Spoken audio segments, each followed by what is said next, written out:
Trying to think what the fuck y'all got going on.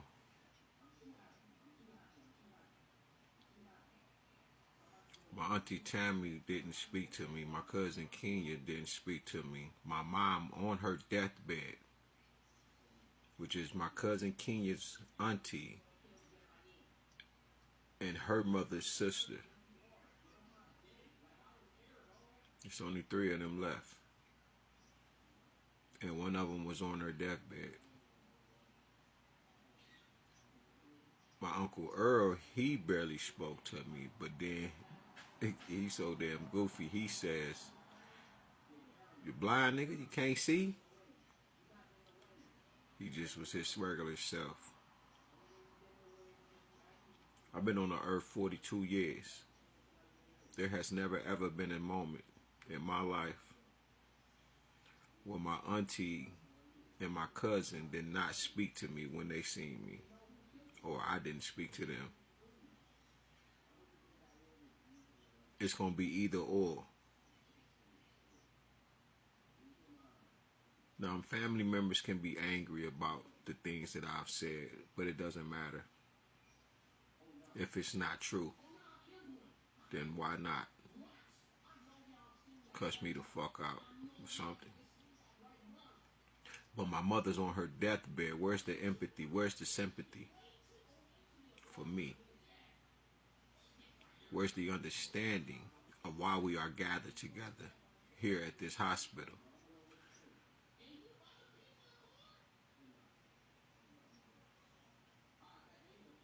My mother called me over to tell me she took me out of a will that I knew nothing about. My ex put me out the house as if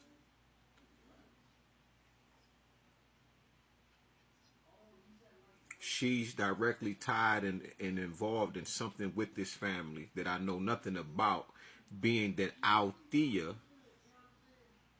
raised my ex's sister, and she actually sees her as her mother more so than my ex's mother-in-law.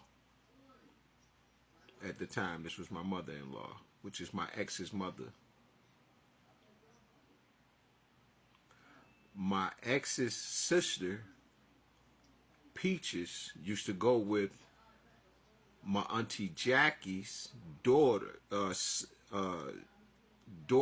brother. Same father, different mothers. But they used to have a relationship. I walk into the apartment and I see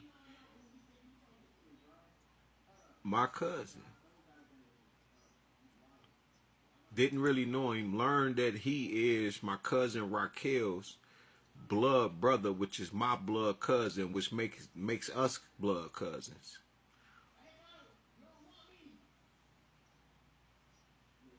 Because we all, but out there, I walk into my ex's sister, Reese, the police officer house. Althea is in there cooking.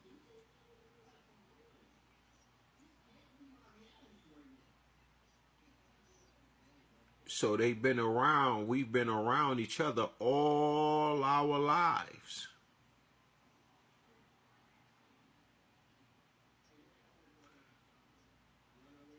My grandmother says she gonna take a life insurance policy out on me. This was over 20 years ago. She made a joke in front of me, my sister, who's here right now, right? My mom and whoever else was around. She made a joke. If you died, she said, I need to take one out on you because something always happening to you.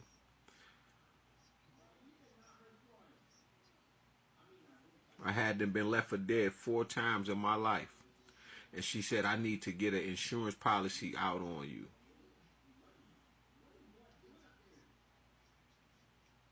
And she walks in and she says, I need to, oh, my grandbaby Speedy.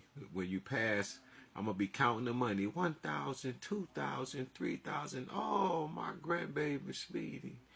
4,000, 5,000, 7,000. Oh, my baby, 10,000. She just was, and it was funny. Everybody laughed. I didn't find that shit funny, right? I called the Social Security Administration some years ago. My ex sitting there. The Social Security Administration lady says, "Oh, that's odd. We have you in our system as dead. You already been unalived." This for TikTok purposes, educational purpose, truths only. And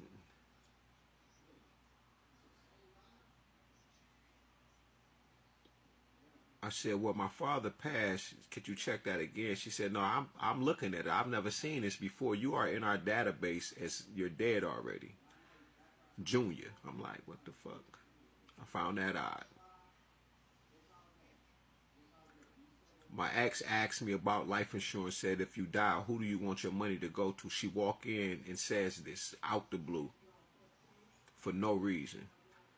She was leaving the doors open every motherfucking night, to the point where by the time I say something to her, it's already been a week. It's already been a week and a fucking half of you doing this. Because at first I was just like, "Oh, she just coming in and I'll lock it. I'll make sure and shit." But you're leaving the screen door, the regular lock, the deadbolt. You're leaving all of the regular, both of the regular locks, both of the deadbolts unlocked. Each time, every motherfucking day. To the point where I exploded on her ass. Stop leaving the motherfucking doors unlocked. I had just been telling her all of this, all of the dreams I'm having, the visions that I'm seeing. I said, "I'm seeing visions of me dead." I'm riding with her in the car, in my car, and I'm telling her, I said, "Man," I said, "I just feel dead right now. I feel like I'm not here, like my soul ain't in my body." I said, "What the fuck is going on? I've never felt like this a day in my life."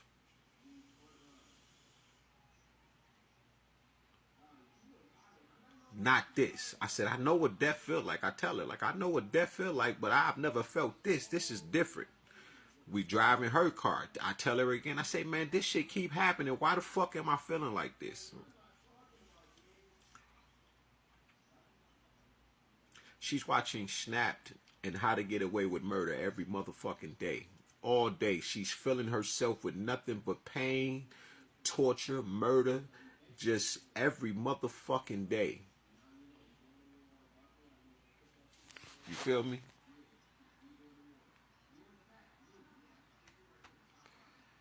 Not only that, she walks in the house one day and she says, and this is out the blue. She just walks in, she says, "Unplug your, when you ain't using your phone, turn it off." Now, I done already lost the 6 documentaries. They done already took these bitches from me, right? The Tupac documentary called The Black Print. That actual title ended up in the hands of New Era Detroit's. I think his name is Zeke. That motherfucker, him, right? He did a video on it, and he used the same goddamn Warren G Nate Dogg beat that I use in the background from one of my other videos. When I was saying to the gas station owner, I said, "Man, you know, New Era Detroit to come up here and shut all this shit down." I gotta remember how many times I referenced these brothers and to realize that it don't matter. So that happened. And she walks in the house, says, "Unplug everything. Unplug the televisions, unplug anything, right? Your phones, turn it off, right? All of that." And I'm like, that's odd. I'll ask her, "Let me see your car real quick. Let me run to the store." Now, my car completely down, or even at that time, if it wasn't, my car would be in the middle of the other car and her car in the back of my car. So I couldn't, I had to drive on the grass. So I actually use the car. Then she'll be like, "No, no, no, no, no. I'm going to just go with you," and have a full-blown attitude when it's just up the street. Begging me. "I hope nothing happens to you." Shit.